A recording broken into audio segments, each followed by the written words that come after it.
வாழ்க வளமுடன். பிரியமானவர்களே, அநேகருக்கு என்ன சந்தேகம் இருக்கும் அப்படின்னு சொன்னால், இந்த இயேசு கிறிஸ்து உண்மையிலேயே அவர் பிறந்தாரா? அவர் தெய்வமா? எதனால அப்போ தெய்வம்னா ஏன் சிலுவையில் தொங்குனாரு? இப்படியெல்லாம் அநேகருக்கு இருந்தாரா? அவர் அப்படி வாழ்ந்தாரான்னு சொல்லி சந்தேகம் இருக்கும். இயேசு கிறிஸ்துவை பற்றிய எல்லா விஷயங்களும் அது கதையல்ல.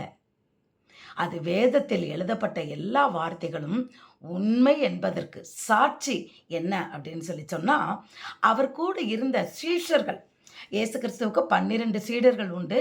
அந்த சீடர்களில் ஒரு சீஷனாகிய யோவான் அப்படின்ற சீஷன் சொல்லுகிறார், மற்றவங்கள பார்த்து அவர் பேசும்போது சொல்லுகிறார், நாங்கள் காதால் கேட்டதும் கண்ணால் கண்டதும் எங்கள் கையால் தொட்டு பார்த்ததுமான ஜீவ வார்த்தையை குறித்து நாங்கள் பேசுகிறோம். ஹல்லேலூயா.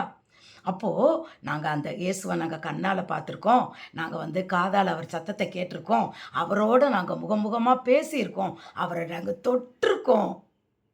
ஏன்னா சீஷன் இந்த யோவான் இயேசுநாதருடைய மார்பில் சாய்ந்திருப்பான் என்று வேதத்தில் எழுதப்பட்டிருக்கிறது.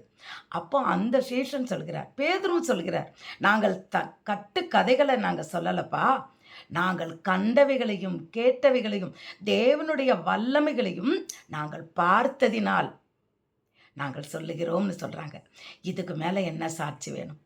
உண்மையிலேயே இது ஒரு எழுதப்பட்ட பொய்யான ஒரு இதிகாசமோ அல்லது கதையோ அல்ல, இது நடந்த உண்மையான வரலாறு.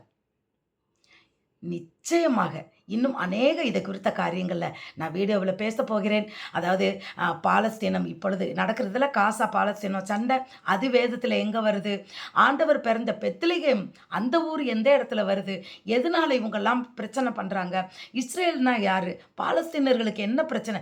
இயேசு கிறிஸ்துவின் காலத்தில் வாழ்ந்தவர்களையும் இப்பொழுது இருக்கின்ற இந்த அரபி தேசம், ஈராக்கின் தேசம், இதை பற்றியெல்லாம் நம்ம வீடியோவில் வரும் வீடியோக்கள் பார்க்க போகிறோம்.